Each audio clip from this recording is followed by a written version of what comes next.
Thank you, Presiding Officer. For many months I have sat on the Rural Economy and Connectivity Committee listening to a range of evidence on the future of crofting. And of the 20,500 crofts in Scotland, only one is in my region. But nonetheless, what has become evidently clear is that the current framework of legislation is not fit for purpose.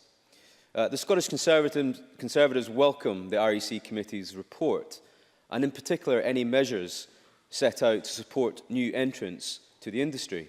I'm also encouraged that the NFUS has also welcomed the report. We want to see an overhaul to the existing framework that not only simplifies legislation, but addresses the issues of what crofting really is in 21st century Scotland. Now, crofting has been part of the fabric of Scotland's rural economy and way of life for centuries. And whilst the economic need for such a localised, self-sustainable way of life has reduced, it is important to preserve this unique way of farming. But in my view, preservation must also mean modernisation. Successive governments have tinkered around the edges of the law, but the current plethora of legislation applying to crofting is quite mind-boggling. Evidence we took on the status quo made it clear that it is nothing short of a legal minefield. So if this Parliament is really serious about a long-lasting solution to a century-old debate, then we should be bold. And we should not be content with any bill that creates more tape or causes any more confusion. Historic administrations have fallen into the trap of topping up legislation to fill in gaps.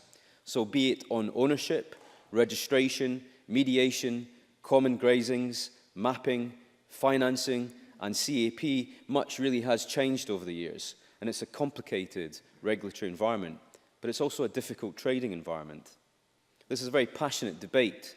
By its very nature, our crofting communities are small, character-led, and lack no shortage of points of views and opinions. But whatever those views, our crofters need to know that the government and this Parliament is on their side. At the heart of what we do must be the aim of nurturing and supporting new talent, new entrants, and young farmers.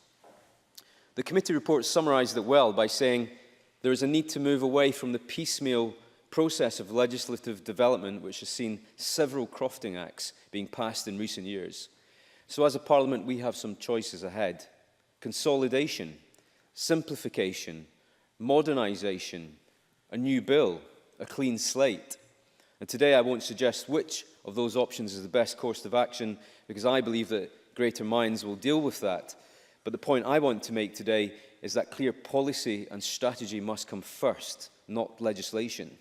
This debate should be about shaping the future of crofting, not dealing with the problems of its past.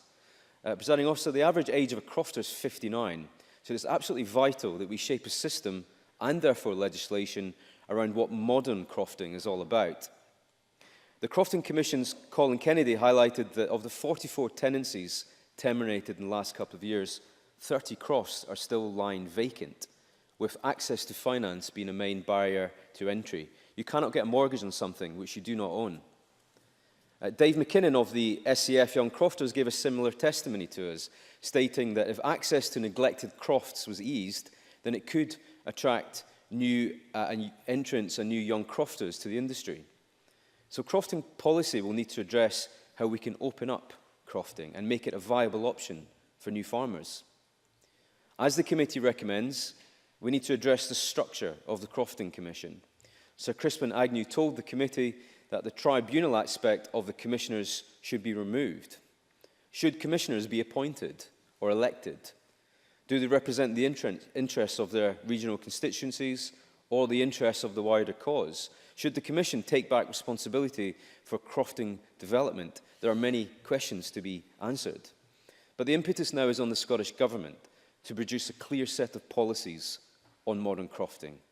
And in doing so, it must address the outcomes of the SUMP report first and foremost. But legislation is not the only way to address many issues, nor should we wait for new legislation before we take some action. The CLSCG recommended in the last session of this Parliament that 9 high-priority issues should be taken forward before the end of Session 4 of this Parliament. My question is, have they? And if not, why not? In summary, crofting legislation is crying out for simplification, and crofters are crying out for clarification.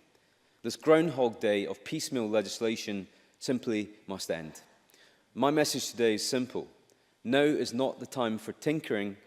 Now is the time to be bold. If the Scottish Government comes forward with a sensible strategy, the Scottish Conservatives will support them.